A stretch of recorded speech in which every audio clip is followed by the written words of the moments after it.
esports section has been completed. We spoke about it. I changed the overlay.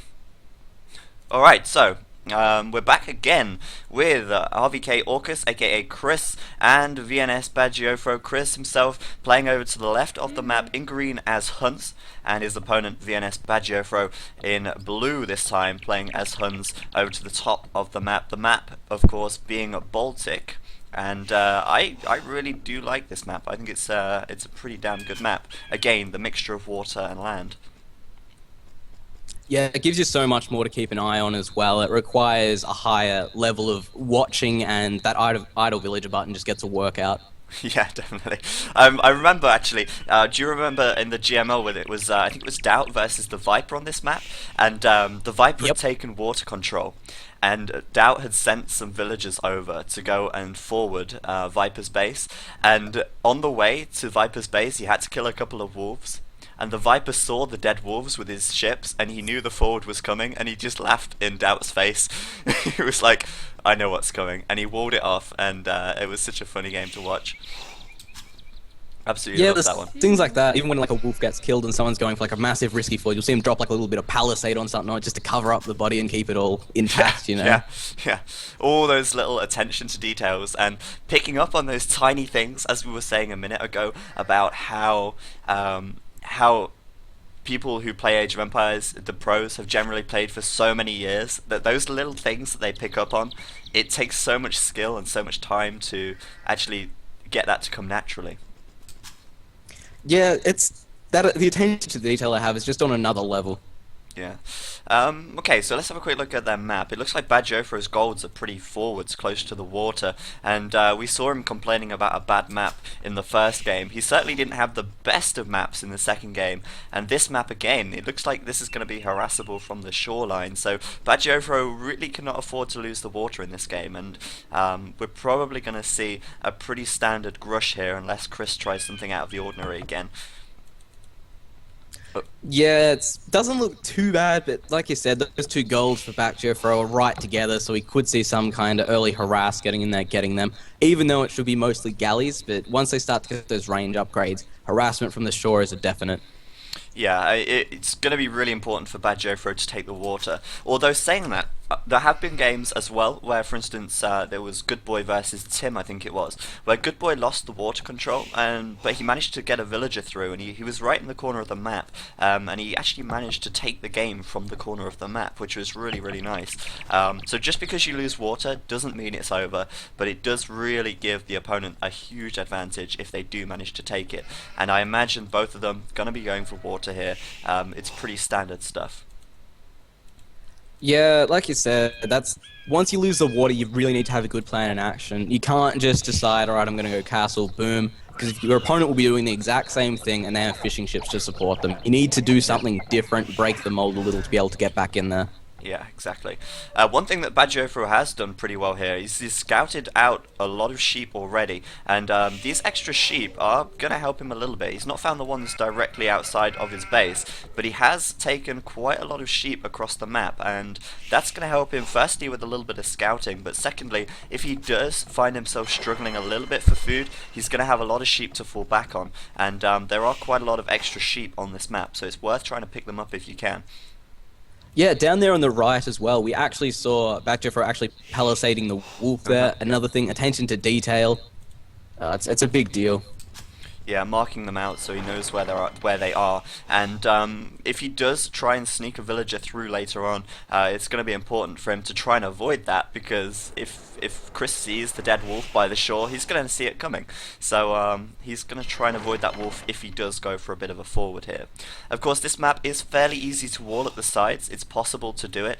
But if you remember back to Dogao's games, he actually left a hole in his wall because he didn't scout properly, and ended up costing him the game. So it's so important to check your walls if you're building them. You really cannot afford to do that, to leave a hole, basically. Yeah, some people run along with a bit of palisade, or they send a villager to the other side, otherwise they'll walk all the way around, or they'll find the weak point. There's a lot of things you can do there, but sometimes it just requires so much time that, well, not so much time, but the time where they could be macroing a little bit more efficiently, or whatnot, or they think they've just done a perfect wall job. Yeah, exactly. Chris here just going for 3 fishing ships for the time being. Bacgioifro going up with 4, and that's going to give him a little food boost. Whether or not it will affect his grush too much, we'll have to wait and see. He's going to add another dock in just a moment, and sometimes you see players go for 3 docks. Usually, though, you'll see them go for 4 here, and it will be quite important to get the grush going really well and doing a strong grush here. So. Oh, there we go. Chris adding in the next fishing ship in anyway. So we're going to see 4 fishing ships from both. Yeah, I was going to say actually there that this is kind of similar from what we've been saying pretty much every game with, well, every game's had water on it so far. Chris has been going up on the 3 fishing ships, I think it is, unless my memory is getting me. Well, bacgioifro has been continuing to do them. And that says to me that Chris has a plan behind this. Chris is known as one of those players who has a build order for absolutely everything. Yeah. So there could be some hidden reason behind this that we're not seeing. You might be able to get up an extra dock in time, extra lumber camp, a few extra war galleys. Yeah, but he's definitely weighted it. He can already afford the next dock, but he's going to wait just a moment so he can get the 2 galleys out first and then do the dock. Because I think for Chris right now, it's more important that he gets the galleys on the water before the dock, the 3rd dock. There is not much time between them at all. Bacgioifro's 2nd dock just about to complete, and he as well going to go for 2 galleys straight away. And again, he cannot afford to do the 2nd, 3rd dock even instantly. That's the thing. If you can afford the 3rd dock, you're better off waiting and making sure that you can sustain galley production before you place it down, so that you can actually keep making galleys, because that's the biggest thing, actually getting the galleys out on the water. Yeah, the constant unit production is what hurts a few people, because they'll get that extra dock up thinking they can, and they'll be down the wood and they won't be able to afford the next galley because they've built a dock. Exactly. Looks like Chris is going to be absolutely fine here, though. He's, of course, got his wood upgrade. He's going to have just enough wood in time to get the next galley out. Look at that. Almost perfect timing on that there. Really nicely done by him. He's harassing this villager as well, which is going to slow down this this dock from Bacgioifro. And the longer he can delay that dock, the more of an advantage he's going to get on the water. It really is that much of a big deal. And this villager is going to regret that, I think. Taking quite a lot of time to build that dock there, and now Chris is up to 3, sustaining galley production from all of them. He is going to take a little lead in the water here, even using his galleys to try and delay that villager even more, and that's costing Bacgioifro all those precious seconds. Yeah, we saw the exact same thing even on Chris there from bacgioifro, getting in there, getting that harass to stop the dock coming up, because of course if you can stop that dock coming up for so long, it's an extra war galley we're talking about, not on the water, especially with these units. The numbers is really everything while here. Yeah, definitely. So Bacgioifro did finish his 3rd dock now, but if you have a look at the warships, Chris is up to 4, Bacgioifro is down on 2, so he's gained himself a little advantage just by delaying that dock, just by getting his dock up first, and he's now gonna be able to try and use that advantage to take the water. It's not a huge difference at the moment. It's nothing that a little bit of good micro can't even out, but Chris is definitely going into this with a slight upper hand. Yeah, and like we've been saying pretty much the entire day or night, Yeah. I don't know what the time zone's like where you are at the moment, I think it's day. It's day. But it's every little thing counts, and that's why these players are so good. They notice every little thing. Yeah, definitely. And there we go, a 3 dock, well, one galley for both at the moment. It's fairly even at the moment as well. One thing to note is it's really actually hard to micro your galleys when they're on top of each other like this. It's impossible to avoid arrow fire if you're really close together. So Chris, it looks like he's trying to make a little bit of distance between them here so he can actually micro effectively. But at the moment they're pretty much neck and neck on the water for the time being. Chris going to bring a couple more galleys in, Bacgioifro doing the same. It's looking pretty close on the water at the moment, and it's all going to come down to micro here, I think. Yeah, bacgioifro actually forced to move his fishing ships out of the way there, so that's going to hurt his economy a little bit. Yeah, he's taking shorefish now, which is certainly not as fast. Yeah, not as best as it could be, but still, it'll help.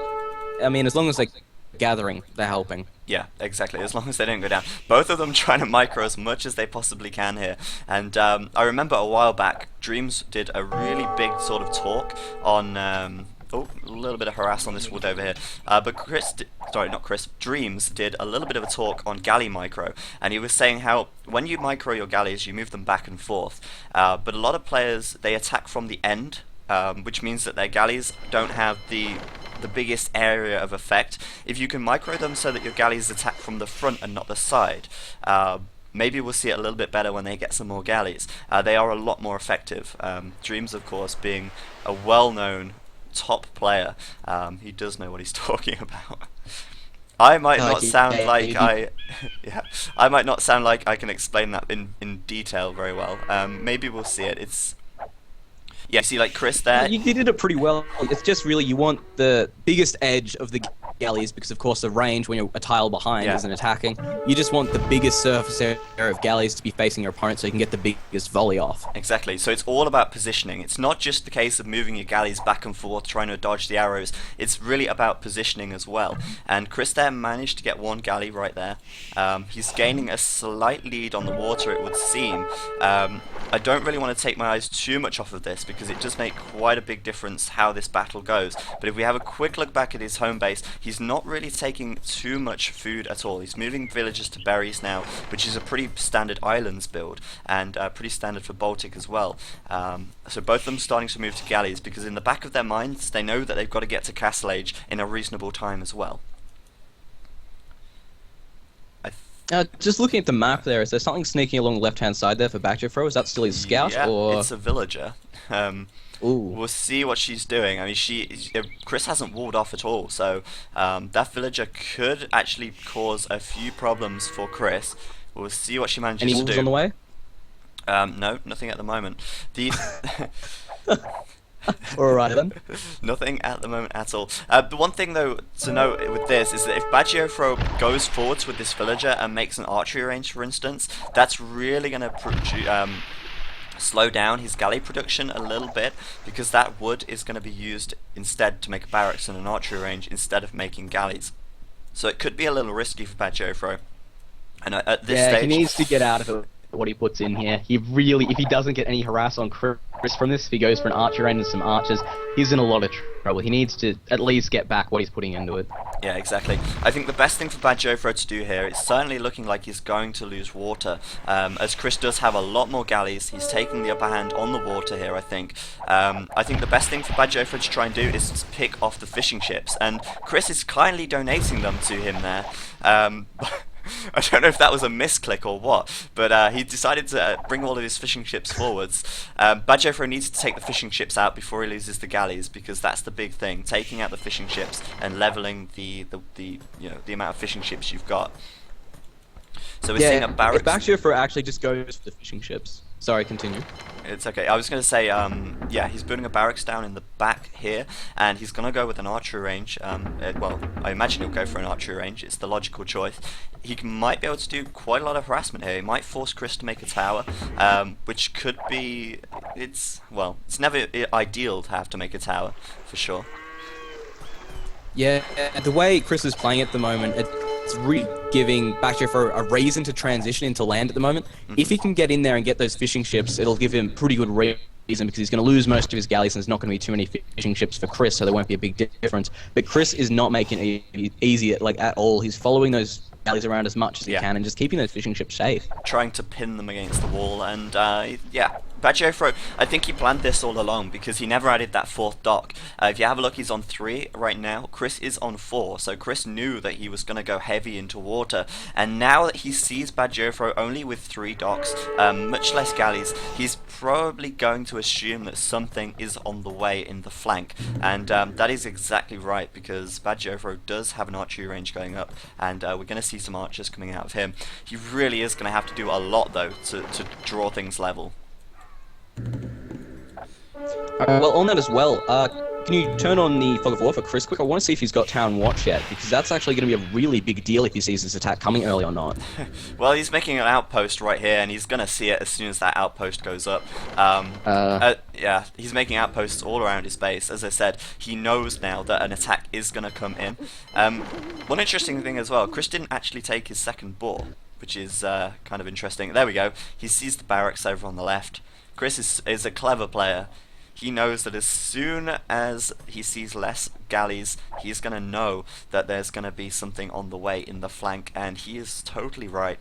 He spots the barracks, he spots the archery ranges, and he's preparing himself for it. Yeah, the attention to detail Chris has is what makes him such a good player. He comes back after so long. His mechanics might not be the best in the world, but he's up there with some of the smarter play. He knows what to look for, how to look for it, how to counter. That's the reason he's been doing so well, really. Exactly, and there we see bacgioifro going for the fishing ships. As I said, he has to take the fishing ships out, because the longer those fishing ships are alive, the more of an advantage Chris is going to get, effectively, with his food economy. And he needs to kind of really level things out by just trying to take out the fishing ships as quickly as he can. We see a stone wall. Yeah, so he's going to be doing bacgioifro that full as well. transition. Yeah, 3 archery ranges, archers coming up. The problem is bacgioifro, he doesn't know that Chris sees him. And he's not going to expect Chris to be ready for this. Well, he's probably going to assume that Chris knows it's on the way, but he doesn't know where from. But Chris does know. He's walled himself in, he's got the outpost there, and bacgioifro is likely to be pretty pissed off, I imagine, when he gets these archers out and he's like, oh, there's a wall there. Chris saw it coming. As soon as he sees that outpost, I wish I could see his face. Yeah, I know. He's like, yeah, I'm really sneaky down here. I've got my archers up. Chris isn't going to know what's hit him. And then it's like, oh, okay, never mind. So yeah, Chris is going to be prepared for this. He's walling himself in. He's put a watchtower up to protect his gold and his wood as well. And we're seeing a market and blacksmith. So it looks like Chris is going to go castle, actually. He is. He's got the resources for it. He's going to go castle. He's likely to go for cavalry archers. And I don't know if bacgioifro is going to be able to do enough here. I mean, he is going to be faced close. Yeah. Saying that, though, it looks like Chris hasn't rebuilt his lumber camps or anything yet, so this could be the sign that he's either doing a lot at the same time or he's feeling under pressure. You know, as you say that, he did just build his lumber camp, so oh god, he's good. He is on top of it, don't worry about that. bacgioifro with the stable as well. It looks like he's going to head for castle pretty soon, but now he's going to see this wall, and he is going to be caught red-handed. He sees the outpost, he sees that he's not going to be able to get much here at all, and I don't know if he's just going to keep pressuring this. He might actually decide to just keep the pressure on, go castle, maybe put a siege workshop up and just really pressure Chris, but I think Chris is really good with actually dealing with things under pressure. Also, as we Chris said prepared as well, for this really well. He's got that tower up on his gold, he's walled off the sides. Going to be a struggle again for bacgioifro, definitely an uphill fight. Yeah, and Chris on the way up to Castle Age, going to go cavalry archers once he reaches castle. But as we said earlier as well, these golds being on the front, Chris can upgrade, bodkin arrow, I almost said ballistics, but he can upgrade bodkin arrow, and he might be able to hit the gold from the shoreline. If he can do that, then bacgioifro is in so much trouble. His other gold is right back here, but the amount of gold collectors he's going to need, this gold is simply not going to be enough in the back. But yeah, bacgioifro keeping the pressure on though. He's going to focus down a palisade. Chris is going to be forced to stone wall a little bit here. There's the gate. And he should be able to defend against it. I mean, it takes a long time for archers to get down these wall pieces. And Chris is going to be castled by the time bacgioifro manages to get through, I think. So Chris should be well enough prepared. He might make a siege workshop and make a mangonel as soon as he goes castle. It's usually a good way to defend. Yeah, well, at least the wall's so far back now that Chris can't take that stone from where he was. He looked like he was going on there to play a real defensive style from here because he doesn't have the units out. Probably could have gone towers or something to help defend. But bacgioifro has put the pressure onto that, so at least that's working out there for him, getting a little bit of harass there. Yeah, definitely. He's gonna be able to, well, he'll be able to stop him from taking stone, but he's gonna have to fall back because there's 2 towers here now. They're gonna do so much damage if they actually manage to fire at the skirmishers and archers. So yeah, it's a little bit risky. Let's see what Chris is gonna do. Is he gonna go with a siege workshop straight away, or is he gonna try and, well, first of all, throw down a new TC? That's the first thing he's gonna do. No upgrades just yet, and yeah, there's the siege workshop from him, so we're going to see a mangonel. He might be able to defend quite well with that. We see +2, hopefully, from the blacksmith. If he does do +2, he should be able to reach the golds here from the shore, which would be really good for him. We'll see how that goes. Bacgiofro about to hit castle himself as well. We should see a crossbow from him, as he does have quite a lot of archers out. But again, it's going to be pretty tough, I think, for him to break through. And now Chris has the water. He's added in a lot more fishing ships, and he's going to have a good food economy. So he should be able to gain a huge amount of resources from that. Yeah, there's got the hill Bacgiofro is attacking from, but towers, that's really going to prevent that. The siege workshop, so we could see a mangonel out of that. Mangonel sometimes won't one-hit an archer if they're up on a hill, but still it does enough damage to really just make the splash so worth it that... Yeah, definitely. Mangonels are great. Archers just pick them off so quickly. Yeah, mangonels are great for defending for two reasons, really. They do high damage to archers and crossbows, and skirms, and they can be repaired really easily by villagers. So you can bring it in back under a TC and repair it, and it's good to go again. But of course, their main counter is other mangonels. So Bacgiofro are going to make a mangonel of his own. It seems it's going to be a bit slower coming out. But the siege workshop is there, and Bacgiofro is keeping the pressure on. I'm going to be really interested to see if he can actually do anything with this. Chris is pretty towered up. Going to be tough. Yeah, Bacgiofro definitely being a trooper in these games. He's really holding in there. He's not giving up until he knows it's over. So we might see something. It'd be nice to see something good out of him here, especially if he breaks straight through the palisades and could go for a bit of a suicide run through and try and kill off a few of those villagers, or just anything really, just try and even it up a little. Definitely, but as you see, Chris has actually put some galleys here, because if Bacgiofro tries to break through this palisade, then the galleys can start to pick him off. He could go for this palisade down here in the corner. It looks like he's actually might head down. Yeah, he's going to focus this one down, which is actually a really good one to actually focus down. It's probably the weakest point in Chris's defense here. If he can actually break through this palisade and get in, then he could still do a lot of damage. But Chris now with the mangonel, he's prepared for it. He can move in. He can try and hit the crossbows where it hurts. And if he can do that, then Bacgiofro is going to be in a real tough position. Yeah, how's Chris looking on town centre? Is he gone up to 3, or is he still on 2? And is Bacgiofro going up from 1, or is he been just going for a massive power style play? Yeah, Chris is on 2 right now. I think he was struggling to get a little bit of stone, but he can afford the 3rd TC now, so we'll see where that goes up. Bacgiofro is just doing a 1 TC power. Oh, no, 2 actually. He's gone for his 2nd. It's a little slower. Well, he's on par there, so he should be able to kind of fight it out, but if he wants his economy to get ahead, he's really going to have to invest in those town centers, and Chris is just so ahead at the moment, it might need to.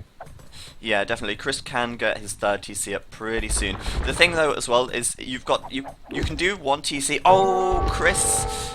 If he wasn't attacking uphill, then he would have got that mangonel, surviving with 1 HP. Wow. Hill advantages, ladies and gentlemen. But Bacgiofro... the miracle. Yeah, he could have just done a 1 TC and gone full on, really high pressure, which would have really worked quite well, I think. But Bacgiofro really doing good with his mangonels here. Oh, a little bit messy there, throwing 1 away, but he managed to take out 3 mangonels for the cost of 1. That was a really good trade for Bacgiofro there. And he is keeping the pressure on here. And I don't know if Chris is going to react well under pressure. I know for a fact when I play and there's this much pressure, all my attention gets focused on this area, and I'm just trying to make sure nothing bad happens over here. But Chris, he's still going to be working on his economy as well. 3rd TC going up at the back, and that is one thing that these pros do so well. They manage to keep their economies strong whilst dealing with so much pressure as well. I think it's really... Yeah, they do such a good job on that. Like I said before, from personal experience, when I get rushed, I hate getting rushed. I can feel my heart speeding up, and I can feel the misclicks coming and things like that. Under the pressure they're under, the way they can keep playing at such a high level is absolutely amazing. Exactly. I mean, we were saying the other day just how Doubt is so amazing at booming under pressure when it was Chris versus Doubt in the best of 5. Managing to boom under pressure is such a hard skill to get, and Chris and, well, most certainly Doubt, they are so good at it. It's really admirable. Yeah. But it's a nice thing that... Go on, sorry. I was going to say, when they're booming, see how much attention paid to the minimap. As soon as the unit comes into the line of sight, they've garrisoned already. Yeah, definitely. Paying attention to this, as well as all the many other things, is so crucial. But of course, having this watchtower here is really good. It means that he can actually snipe this mangonel. He should probably try and attack the villager here, though. If he takes out this villager, that's a huge deal because Chris can't. Sorry, bacgioifro can't repair his mangonel anymore. And then the mangonel is inevitably going to go down. So that was kind of a big loss for bacgioifro there. He really shouldn't have lost that villager. I mean, even if he just uses it to build houses behind, it's so much more important to keep the villager alive, I think, in this situation when you're forwarding. Uh, yeah, you always want to keep as many alive as possible, because of course in this game it's really a more is better kind of style. If you don't have to lose something, don't lose it. That's about how it goes. Yeah, exactly. 2 mangonels apiece. bacgioifro with the better trades on the mangonels so far. But oh yes, look, Chris was able to hit from the shoreline. There's a castle going up here for bacgioifro to protect this gold, and Chris is going to be able to kill a few villagers here whilst this castle goes up. He should probably move these galleys over here as well. But bacgioifro is hanging in there. Chris with a huge water food economy now. And it's looking like it's really starting to go in his favour. A castle on this gold as well in defence. It's going to be tough again for bacgioifro, but he's still hanging in there. He still believes he's got a chance, and as long as he believes that, well, I'll go with it as well. Yeah, the harass from Chris in this game from the shoreline has been great. Compared with everything else, just the economy, the way he spotted that early push from bacgioifro. If he didn't spot that, this game could have gone so much differently, but yeah, if that attention to detail, it's amazing. Exactly. If you look at where bacgioifro is right now, he's got a really decent sized army here. Chris has just got a load of walls. That's it. He's playing Tim style on this one. 3 walls thick, and bacgioifro is trying to batter his way through. But if Chris didn't spot it, then bacgioifro would have probably steamrolled Chris in this situation. But Chris has prepared. He does know exactly. But he did see it coming even. He's got the castle here in defense now, and it's going to be very hard for bacgioifro to actually push through. I know Huns only get stone walls, but 3 stone walls, it still takes a long time to break through that. There's no doubt about that. It's going to be interesting to see where they play out from now as well. If bacgioifro can get in there, which is probably the biggest question right now, and get some harass, he might be alright. Or if he's going to have to sit and boom for a while, we might just see some massive post-imp war. Yeah, you know, I still think bacgioifro here, he's focusing down this gate. I think he should probably focus down this university. First of all, it has less HP, and secondly, if he takes out the university, he can prevent, well, it's probably too late. Chris probably already has ballistics, but he could have prevented ballistics from going up, and he could have broken through as well. But he's focusing down this gate for some reason. I mean, he's still going to be able to get through if this gate does go down, but not amazing. Oh, bacgioifro with some fire ships as well. Interesting. Maybe trying to retake some water control. Yeah, it could be a good play from him if he can get the masses up, but like I was saying, Chris still had a lot of galleys left over. Yeah, he's upgraded them to War Galley as well. He should be able to take them out pretty quickly. I think bacgioifro was trying to get some fishing ships here. I think that was his main goal. He's going after the fishing ships to try and slow down Chris's water eco again. If he can prevent him from getting too many fishing ships up safely, then that's always better for him. So he's actually playing this one really intelligently and doing a very good job of keeping Chris's fishing ships down. He's done a really good job there, actually. Chris has just lost most of his fishing ships. Really, really good stuff. Yeah, bacgioifro definitely starting to cut down that advantage, but you being more of a water player than me probably definitely know this for a fact, but I know that as you start to go more and more towards Imperial, the fishing ships become a little less relevant in a kind of way, because the fish starts to die off, they have to travel a lot further. Yeah, the longer the game goes, the less the fish really make an impact. It's really like the late feudal, early castle that the fish make the biggest difference, because of course once you've got fully upgraded farms, they're pretty effective, and they're much more effective than actually having fishing ships in the late game because of the distances they have to travel. So later on, the fishing ships matter less and less, but still, at this stage, I think they're still going to be giving Chris a little boost, and bacgioifro is just trying to lower that advantage that Chris has and close the gap a little more.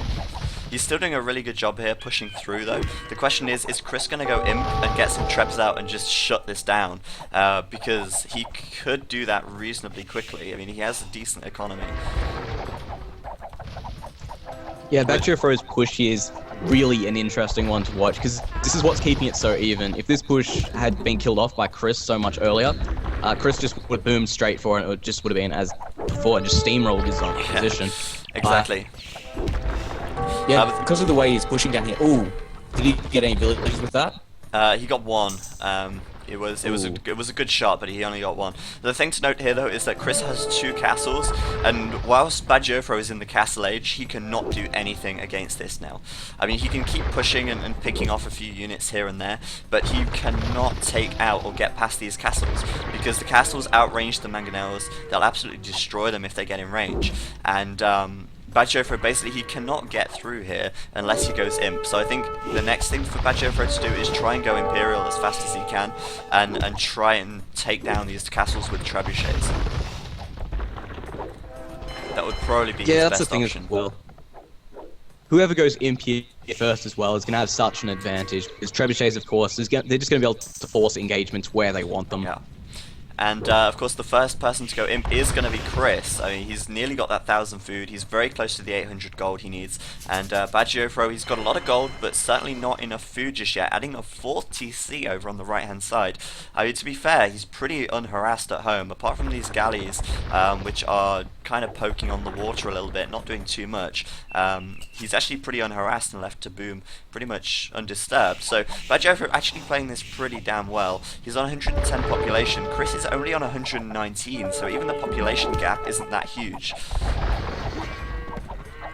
And yeah, he's definitely been picking it up really, really well. And we see actually Chris is pushing forward here with that mangonel, which is interesting.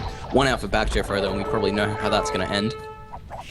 Yep, there's the mangonel down. I mean, he lost a few cavalry archers there, but taking the mangonels out is probably more worth it while.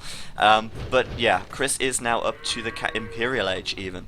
And once he gets Imperial, well, we're going to see a few things happen. He's going to start to make a couple of trebuchets. He can clean up this forward pretty easily. And he can make some heavy cavalry archers. He could even go for knights if he wants. I mean, he's got a lot of farms.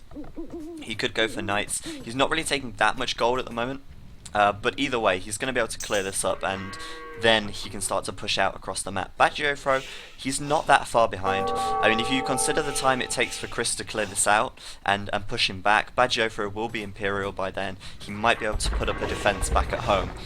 It's going to be interesting to see if he can do that. He's trying to take the golds on the edges of the water as well.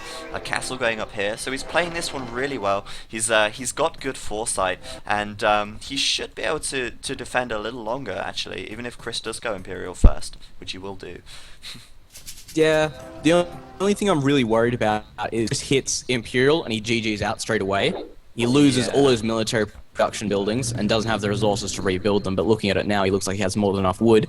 Apart from those 2 things, that's probably my biggest concerns for him at the moment. But apart from that, he might be in it for the long run here. Yeah, you say that, and then we notice that Chris actually just landed. I don't think bacgioifro saw that, and if he did, well, he's gonna... Yeah, he's not seeing that. He doesn't have Town Watch, I don't think, which... Yeah, Chris is now going to land him. He's going to go for cavalry archers inside of his base, and if he didn't have that landing, bacgioifro would have been in a great position. Well, not a great position, he would have been in a much better position, but Chris is going to go imp. I don't think he's going to GG straight away as soon as he hits imp. He's on the way to imp himself, but Chris now, with these 4 archery ranges, he can get heavy cavalry archer, he can absolutely ravage this. He can take villagers on the wood, he can attack villagers that are farming. I don't think bacgioifro is going to be expecting this at all, so Chris is being sneaky, and it might just pay off. He's repaying there bacgioifro for forwarding him, I guess, quite early on in the game. Going to be interesting though to see how fast bacgioifro can whack up some fast walls to try and defend this. But yeah, he might even GG as soon as he sees the cav archers run in and Imperial Age. Yeah, Chris imp now. we're going to see a trebuchet coming out from him to clean this up? Not just yet. I think he's just going to focus on this forward. He's going to go leather archer armor, and he'll get bracer as well. Cavalry archers are coming up. Thumb ring is being completed, and Parthian tactics as well. Heavy cavalry archer will be on the way fairly soon, I imagine. Siege workshops, battering rams, the list goes on. I think Chris is just going to release his cavalry archers now and do a hell of a lot of damage. We'll see. I think, yeah, bracer just coming in right now, and bacgioifro really doesn't have much at home to deal with this at all. He's got one archery range and a castle. Not going to be enough, unfortunately. I think... yeah, we're going to see exactly how he holds up under pressure in this kind of situation. Yeah, definitely. I think we'll probably see Capture Ram from, and maybe Siege Ram later on if he gets to it from Chris as well. Chris now going to force all of these villages inside the TC. He's of course got ballistics already, so he can hit villages that are on the retreat. And Chris might just have enough here to actually force bacgioifro to GG. I don't want to call it because, I mean, bacgioifro is known to hang in there. Throwing up a castle back here in defense, Chris is going to get a few free villages for sure. And bacgioifro's attack on the front pretty halted because of this distraction. He's definitely a trooper when it comes to defending situations like this, but the amount of idle time he might get out of this is going to be enough for Chris to get a really big advantage here. Yeah, definitely. We're going to see a lot of villages being picked off, or a lot of villages at least being garrisoned. It's very easy for Chris to actually pick a few villages off. This TC is too full, so I mean, you can just easily pick off extra villages that can't get inside the TC there. And bacgioifro putting a castle up back here to defend, making some skirmishes to defend as well. But Chris coming in now with rams, more cavalry archers behind it, and he's got such a big economy that he should be able to support this attack fairly well, and bacgioifro's forward here completely forgotten about as he's just trying to deal with keeping his base alive back at home. Yeah, he's not going to be able to defend very well in the situation considering he's invested so much resources into that forward. But what he has still down there, he's not really able to use because he's using so much microing up at the top here. Actually, Chris being this forward might actually be really the perfect defense he needed for that forward that was really doing the damage to him.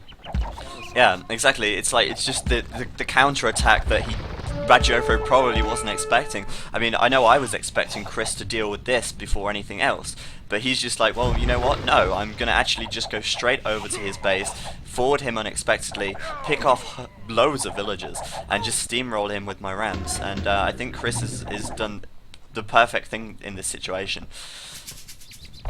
Definitely. Yeah, he's played so well. He's thought outside the box. Naturally, our instincts were just go for Trev's try and knock out that forward. He was just straight, jump in there, destroy everything. Yeah, TC going up where bacgioifro is once stood. That's a little taunt if there was one. Oh, a Turkman from bacgioifro, probably just to get some scouting done. But he's found this TC as well. He's moving his rams over in that direction now. We should see Capture Ram from him fairly shortly. He can afford it, so he just needs to go for Capture Ram, and he should be able to steamroll this. bacgioifro desperately trying to get some archery ranges up here so he can get some elite skirmishers out. He's actually got a hell of a lot of gold right now. I mean, he's been taking gold a lot of for a long time this game, even securing this gold on the right hand side, for instance. But he can't really make anything because he doesn't have the wood or the food to support anything. So bacgioifro running away with all of his villagers, and Chris doing a really good job here. Yeah, when that run with the villagers happens, relocation, you know you've pretty much got the game. So it forces so much idle time, extra town centers, drop-off points to come up, and it means you pretty much just destroyed all their base that's available to be destroyed. Yeah, I mean, this TC about to go down as well, so that makes 2 TCs lost for bacgioifro. Throwing up a market there, I think, yeah, good idea to make the market. He's probably going to buy some resources, I think. He's got so much gold, I mean, he just needs to get some units up here. Just defend somehow. I mean, that TC went down really quickly. He's going to batter down these archery ranges as well, and if Chris can keep taking out bacgioifro's production facilities, then he can actually stop him from making anything to combat what he's doing. If he can just keep taking out those production facilities, he's going to be in a nice position indeed. bacgioifro with another TC going up here, but I think Chris is just going to push straight in again with more rams. He's still not upgrading to Capture Ram though, which is interesting. Oh, there he is. Yeah, that Chifro has quite a bit of resources there. Like you said, he's got a ton of gold there, but he just doesn't have the production facilities to be able to use it. Yeah, or anything else for that matter. He doesn't really have any wood or any food left over either because firstly, well, Chris killed off a lot of villagers that were gathering food. He caused bacgioifro to move away from gathering food while he harassed this as well. And bacgioifro is just collecting so much gold right now. I don't know if he's just planning to buy stuff with it or if he's just legitimately hoarding it. I'm not sure, but he is kind of neglecting this forward here. He knows that there's not a lot he can do with just this, and he's forced to play the defender's role this game now. Yeah, Chris has done such a good job at forcing back Jeffro from attack and going straight into a massive defensive position, forcing him to move. Pretty much everything he's done so far in the game has just destroyed what Jeffro spent like 40 minutes building. Yeah, he's gonna go and move into this castle because, of course, if this castle goes down, then Chris can move in and take out this this town center as well. And these villagers are inevitably gonna get caught out. And oh, he can actually reach the town center from the shoreline, so that's a really good thing for him. And he's also gonna move in. Oh, what's he gonna do? Is he gonna take out this castle? Surely he's gonna go. Yeah, he's gonna go for the castle here. And Bacho for making Tarkans. I think it's because he's not got the production facilities. He's just going to make Tarkans to kind of just make something, if you know what I mean. It's kind of a sign of desperation, if anything. Yeah, I don't think he has a lot of choices right now what he wants to make. If it can be building units, I'm surprised if we don't see that market start going soon. Yeah, Bacgiofro is still so much gold, but he's not really spending much of it at all. Chris is coming in, he's got his galleons on the water, he's going to be trying to take out this castle. And if you have a look, he's actually population capped right now, so perhaps losing some of these galleons is kind of intended. Adding in some... looks like it's part of the plan. Yeah, adding in some light cavalry as well, of course, great raiding unit. You can go and send those over and try and pick off villagers with the light cavalry. Probably going to be upgraded to hussars pretty soon. And this castle going to go down fairly shortly as well, it seems. Great harassment from Chris here. It looks like Bacgiofro is on the long road to ruin. And he's reinitiating his attack on the left, though. He's going to try and push through here and hit Chris back at home, but Chris is ready for it. He's got the trebuchet out, he's got some light cavalry here in defense, and he might just be able to defend against that. Yeah, at the moment, even if Bacgioifro really does push in and do a lot of damage to Chris, Bacgioifro is pretty much out of the map at this point. If he does pull it off, it will bring it down a little bit more even. At the moment, it's so uneven, I don't think it'll make too much of a difference. Yeah, I mean, he's going to push in here. He might be able to do something. Chris, of course, going to try and take out the rams with his light cavalry. Bacgiofro coming, he's going to be able to do something.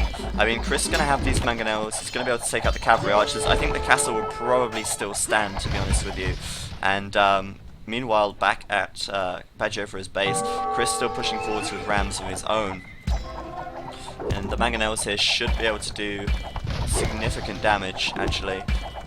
Flattening the rams, flattening the cavalry archers, and yeah, I don't think this castle's going to go down. I think Bacgiofro is going to find his forward a complete failure, and Chris is going to be able to clean this up with no problem whatsoever. There we go. Yeah, Chris has done just really well. Like I said, I was talking before about forcing engagements with trebuchets. Chris just kind of said, I don't want to be fighting over here, let's fight over here, and that's what happened. Yeah, exactly. Yeah, it's all Chris's game, and he's doing a really good job, actually, of attacking on three fronts. He's attacking down on this side, he's taking out this castle, he's, very nearly took out that castle. But yeah, he's attacking down at this castle, he's attacking over this side, Bacgiofro's main base, and he's defending his own base as well, all at the same time. So it's really good that he can actually make full use of his army in 3 different locations. Great macro from him. And he should start to push forwards, I think, in this area here. I mean, Bacgiofro really has nothing to defend this, apart from 2 castles. There's no units in this area to defend at all. I mean, Chris just needs to push forwards here, and no siege ram just yet. He can't afford it, but he will push forwards, and I can't see how this game is going to be won by Bacgiofro here. Yeah, it's getting. It's actually. I think it's at that point for a while where he's been holding in there, but he's holding in there just to lose life. I know it sounds kind of harsh to say, Yeah. but that's the way it's been feeling ever since really the attack on the left of Chris's base stopped being so effective. That's when it really started to go downhill, and he was just Yeah. holding in. Exactly, this landing has been excellent as well. Chris now with some trebuchets trying to take out bacgioifro's castles. Bacgioifro has, let's see, 290 gold, sorry, 290 wood, so that wood, stone even. He's trying to keep this castle up, but eventually this castle will go down because he won't have the stone to repair it. He's making a lot of Tarkans, which I like. That's something unusual, out of the ordinary even. And The difference always us. yeah, I mean Tarkans they're going to be okay against the cavalry archers. They can take a lot of arrow fire, but I mean they're not amazing. 6 pierce armor. The cavalry archers do 4 attack through that, and they've got 110 HP. So a little bit of quick maths means, you know, what's that? 20 hits. He's got 20 cavalry archers here, so he can one-shot a Tarkan still. They're not going to be able to absorb that much damage. So it's still not looking great. I mean, bacgioifro is still hanging in there, though. I've got to give him credit for that. I mean, he isn't one to just give up really easily, which I do like, though. Yeah, Chris is going to be able to do significant damage here. Yeah, he's been playing to the last of it. He hasn't been giving up before he thinks he's lost. There's a few games where you think people could come back really easily and they just decide to drop out and just go again. Yeah. But at this point, I really want to know how bacgioifro is seeing this, what he's thinking he can do to come back. Yeah, definitely. You know, some of those games, some of the classic games, are where you see the best comebacks, and this is going to be one of those games where I think the comeback, it was nearly there, but it wasn't quite there. And bacgioifro's done a great job of holding on, but it just simply isn't going to be enough. Those Tarkans getting cut down, as I said, the heavy cavalry archer now going to be able to cut them down pretty easily. And at least bacgioifro managed to get those two trebuchets. That was a nice move from him, managing to take the trebs, but he lost his castle. Chris now with the heavy cavalry archers, with capped rams, trebuchets moving in as well, and there really isn't going to be a lot that bacgioifro can defend with because he has no units to defend with. It's as simple as that. I mean, Chris has all of the cards right now. bacgioifro really doesn't have that much at all. I'm going to continue to push in here. Yeah, Chris is just holding the absolute deck at the moment, just kind of throwing cards bacgioifro's town centers, hoping they just fall over. Yeah, it's a matter of time. I'm going to speed things up because we're kind of in that mop-up phase of the game right now. bacgioifro still has a little bit of eco down here. Of course, Chris hasn't forgotten about that. He's harassing it a little bit.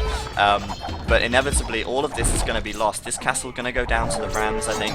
The trebuchet as well coming in. And the light cavalry, excellent raiding, killing off so many villagers, and Chris should be able to push through here and take it from here. There really is no reason why bacgioifro, well, or how bacgioifro is going to be able to pull it back in this kind of situation. There we go, no castles left. What's that? I think this would be the most downloaded wreck ever. Yeah, he's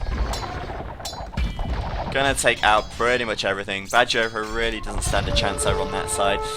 He's got a tiny bit of oh, there we go. GG from bacgioifro, well played as well. And There we go. there we go. Chris takes it 3-0, and I said this was a best of 5 because I kind of wanted to put the score up there. It's always nice to say it's a best of series, but yeah, if it was a best of 5, Chris takes it 3-0. bacgioifro, he hung in there, he played it out. He really didn't give up until he had to, and you've got to admire him for that. He tried the forwards, it didn't quite pay off, but Chris, just obviously the better player, and managed to take it. So well played.